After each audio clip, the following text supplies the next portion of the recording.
고린도후서 5장 14절부터 17절까지 읽겠습니다. 14절부터 한 목소리로 읽겠습니다. 그리스도의 사랑이 우리를 강권하시는도다. 우리가 생각하건대 한 사람이 모든 사람을 대신하여 죽었은즉 모든 사람이 죽은 것이라. 그가 모든 사람을 대신하여 죽으심은 살아있는 자들로 하여금 다시는 그들 자신을 위하여 살지 않고 오직 그들을 대신하여 죽었다가 다시 살아나신 이를 위하여 살게 하려 함이라. 그러므로 우리가 이제부터는 어떤 사람도 육신을 따라 알지 아니하노라. 비록 우리가 그리스도도 육신을 따라 알았으나 이제부터는 그같이 알지 아니하노라. 그런즉 누구든지 그리스도 안에 있으면 새로운 피조물이라. 이전 것은 지나갔으니 보라 새 것이 되었도다. 아멘. 그리스도의 사랑이 우리를 강권하시는도다. 우리가 생각하건대, 사도 바울이 지금 고린도 교회에 편지하기를 그리스도의 사랑이 자신과 고린도 교인들에게 우리를 강권하시는도다. 여기 강권한다는 단어가 이끈다는 거예요. 그리스도의 사랑이 우리를 끄는도다. 그리스도의 사랑이 그들을 끌고 있다는 거예요. 우리가 생각하건대 한 사람이 모든 사람을 대신하여 죽었은즉, 언제 한 사람이 모든 사람을 대신하여 죽었죠. 십자가에서 예수님이 죽었잖아요. 근데 이것을 한 사람이 모든 사람을 대신하여 죽었다는 거예요. 세상 죄를 지고 가는 하나님의 어린 양, 그분이 사람으로 인자로서 죽었습니다. 한 사람이 모든 사람을 대신하여 죽었습니다. 예수님은 십자가에서 모든 사람을 대신하여 죽었습니다. 그래서 모든 사람이 죽은 것이라. 한 사람이 모든 사람을 대신하여 죽었는데 모든 사람이 죽은 것이라는 거예요. 여러분, 예수님이 십자가에 죽은 사건이 예수님이 홀로 죽었잖아요. 그런데 예수님이 모든 사람을 대신하여 죽었잖아요. 모든 사람이 예수님을 대신 죽으시면서 그것이 모든 사람이 죽은 것이라. 십자가에 예수님이 홀로 죽었을 때예요. 모든 사람이 죽은 것이라는 거예요. 십자가를 바라볼 때에 주님이 우리가 알기 원하는 것, 우리가 십자가에 주님이 무슨 일을 하셨는지를 바라볼 때에 주님 우리에게 알기 원하시는 것은 예수님이 십자가에 죽었을 때에 우리도 죽었다는 거예요. 우리가 제일 많이 듣는 말은 예수님이 우리 죄를 대신 죽었다는 거예요. 사람들은 우리가 그래서 감사해요. 예수님이 내가 죽어야 되는데 우리가 지은 모든 죄에 대해서 예수님이 대신 죽었다는 거예요. 그런데 예수님이 우리 죄를 대신 죽었다면 우리들은요, 주님은 우리들을 어디에 이끄시냐면 십자가에서 예수님이 죽을 때 우리도 죽었다는 거예요. 예수님이 우리 죄를 대신 죽은 것이 믿어질 때에 우리가 알게 되는 것은 그리스도와 함께 우리는 죽었다는 거예요. 지금 읽은 말씀의 14절에 한 사람이 모든 사람을 대신하여 죽었은즉, 우린 지금 함께 2000년 전에 일어난 일을 바라보고 있어요. 예수님이 홀로 죽었습니다. 십자가에서 예수님이 홀로 매달려 있습니다. 손과 발에 못 박혀서 극악한 고통 속에 6시간 동안 죽어가고 있었습니다. 그것은 우리의 죄 때문이잖아요. 우리의 모든 죄 때문에 주님은 죄값을 치르셨습니다. 우리를 위하여 대신 죽었습니다. 그분이 죽음이 우리 죄를 대신 죽은 것을 우리가 온전히 믿게 된다면 다시는 우리를 위해 살 수 없죠. 십자가에 돌아가신 그분을 위하여 살게 되죠. 근데 오늘날 수많은 그리스도인들이 예수님의 십자가의 공로를 믿는다고는 해요. 그런데 우리의 생각과 우리의 인생을 바라볼 때 우리를 위하여 살아요. 왜냐하면 육신에 매여 있기 때문에 육신은 어쩔 수가 없어요. 성경 전체가 육신은 선한 것이 없어요. 여러분, 우리들이 영을 따르느냐, 육신을 따르느냐, 중간은 없습니다. 우리가 살면서 예수를 믿는다고 하는데 영을 따라 사는 게 아니라면 다 육신이에요. 육신은 선한 것이 없어요. 여러분, 성경 전체에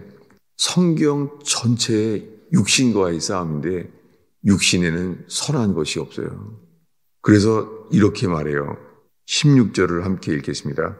그러므로 우리가 이제부터는 어떤 사람도 육신을 따라 알지 아니하노라. 비록 우리가 그리스도도 육신을 따라 알았으나 이제부터는 그같이 알지 아니하노라.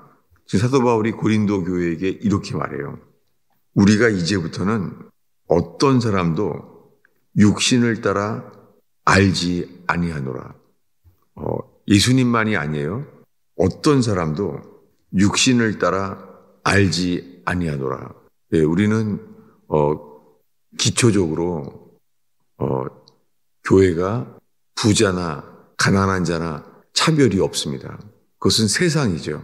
주님은 가난한 자를 택하시고 약한 자를 택하시고 죄인들을 부르십니다. 건강한 자에게는 의논이 쓸데없고 병든 자에게 필요한 것처럼 주님은 죄인을 불러서 회개케 하기 위하여 우리를 불렀습니다. 이 복음 안에 있는 곳에 이 복음으로 세워지는 이 교회 안에는 가난한 자나 부자나 차별이 없잖아요. 그런데 육신을 따라 알지 않는다는 거예요. 어떤 사람도 육신을 따라 알지 아니하노라. 어떤 사람도 육신을 따라 알지 않는다는 거예요. 고린도 교회는 우리가 알고 있는 대로 시작 때부터 분쟁이 있었어요. 그리고 시기가 있었어요. 우리가 육신 안에 있는 증상이 하나 있어요. 그것은 시기와 분쟁이에요. 성경 전체에 우리가 우리 자신을 정직하게 누구든지 알 수 있습니다. 그 열매는 뭐냐면 시기와 분쟁이에요. 이게 고린도 교회였습니다. 고린도 교회는 그래서 편지하게 됐는데 나는 바울에게라, 나는 아볼로에게라, 심지어 이렇게 말하는 사람도 있었어요. 나는 그리스도에게라. 이것도 답이 아니었어요. 왜냐하면 그럼 너만 그리스도에게만 있나? 그래서 그것이 답이 아니에요. 고린도 교회에 이런 부족한 모습이 많았어요. 그래서 고린도 교회를 쓰면서 영적인 사람, 육적인 사람, 그리스도 안에서 어린아이, 이렇게 세 종류에 대해서 고린도 전서에 구별을 해요. 그러면서 우리들은 어디에 속했는지 질문하게 합니다. 이렇게 시작된 고린도 교회에 이런 육신의 문제가 많았어요. 그래서 재판도 있었고 고린도 교회는 여러 육신적인 문제를 많이 기록해 놓았습니다. 이렇게 해온 고린도서에서 지금 우리가 읽기를 어떤 사람도 육신을 따라 알지 아니하노라. 네. 심지어는 높은 사람이 교회에 올지라도 거기에 대해서 그리스도 안에서 있다면 육신을 따라 대하지 않는다는 거예요. 그래서 누가복음에 데오빌로도 가카에게 편지해요. 처음엔 데오빌로도 가카요. 예, 가카라고 붙여요. 정치인이죠, 가카. 근데 사도행전을 쓸 때는 바뀌어요. 데오빌로 형제예요. 이렇게 말해요. 육신을 따라 대하지 않는 것이죠. 근데 이렇게 말합니다. 우리가 그리스도도 육신을 따라 알았으나 이거요. 고린도 교회 말하기를 비록 우리가 그리스도도 육신을 따라 알았으나 이제부터는 그같이 알지 아니하노라. 그리스도도 그렇게 보지 않는다는 거예요. 그리스도도 육신을 따라 알지 않는다는 거예요. 이렇게 말한 다음에 그 유명한 구절이 나오는 거예요. 그런즉, 뭐냐면 이제부터는 그리스도도 그같이 알지 아니하노라. 그리스도도 육신을 따라 알지 아니하노라. 그런즉 누구든지 그리스도 안에 있으면, 그리스도 그분 안에 있으면 새로운 피조물이라. 이전 것은 지나갔으니 보라 새 것이 되었도다. 육신을 따라 알지 않은 삶이 그리스도 안에서 새 것이 된다는 거죠. 한 구절을 빼먹었습니다. 어디냐면 15절입니다. 한 목소리로 읽겠습니다. 그가 모든 사람을 대신하여 죽으심은 살아있는 자들로 하여금 다시는 그들 자신을 위하여 살지 않고 오직 그들을 대신하여 죽었다가 다시 살아나신 이를 위하여 살게 하려 함이라. 이 흐름 속에서 15절을 빼서 다시 읽었습니다. 왜냐하면 그가 모든 사람을 대신하여 죽으심은 살아있는 자들로 하여금 모든 사람을 대신하여 죽었어요. 예수님이 모든 사람을 대신하여 죽으신 이유는 살아있는 우리들로 하여금 다시는 그들 자신을 위하여 살지 않고 오직 그들을 대신하여 죽었다가 다시 살아나신 부활하신 주를 위하여 살게 하심이라.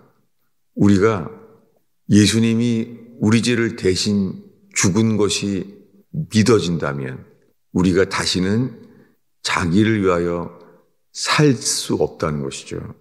그리고 예수님이 우리를 대신 죽은 것이 믿어진다면 자동적으로요, 부활과도 연합된다는 거예요. 여러분, 이 아침에 우리가 예수님의 죽으심이 정말 우리를 위하여 죽었는지, 그 공로를 믿는지. 많은 사람들이 이렇게 말하잖아요.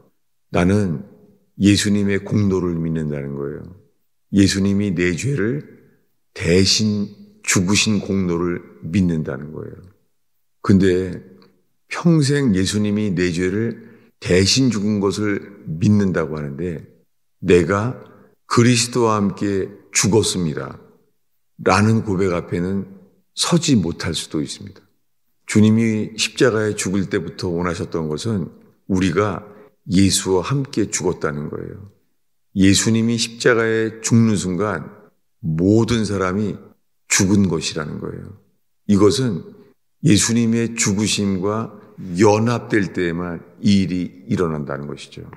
그럴 때 이제는 다시 살아나신 이와 하나 되어서 죽었다가 다시 살아나신 이를 위하여 우리가 살게 하려 하심이라. 여러분, 우리가 살고 있는데 죽었다가 다시 살아나신 이를 위하여 살게 하신다는 거예요. 여러분, 이 놀라운 일이 저와 여러분의 믿음 안에서 믿음으로 말미암아 부활 생명으로 살게 되는 저와 여러분 되기를 축원합니다. 기도하겠습니다. 아버지 하나님, 우리를 십자가에 대신 죽으시고 그 극악한 고통을 우리를 위하여 참아내신 주님, 죽기까지 복종하여 주님 우리의 공로를 구원을 이루신 주를 찬양하나이다.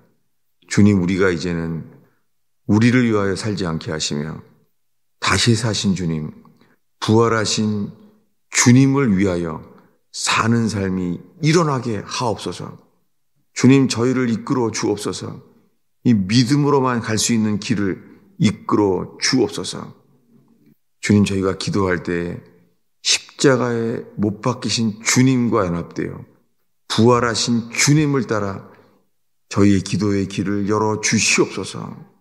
예수님의 이름으로 기도하였습니다.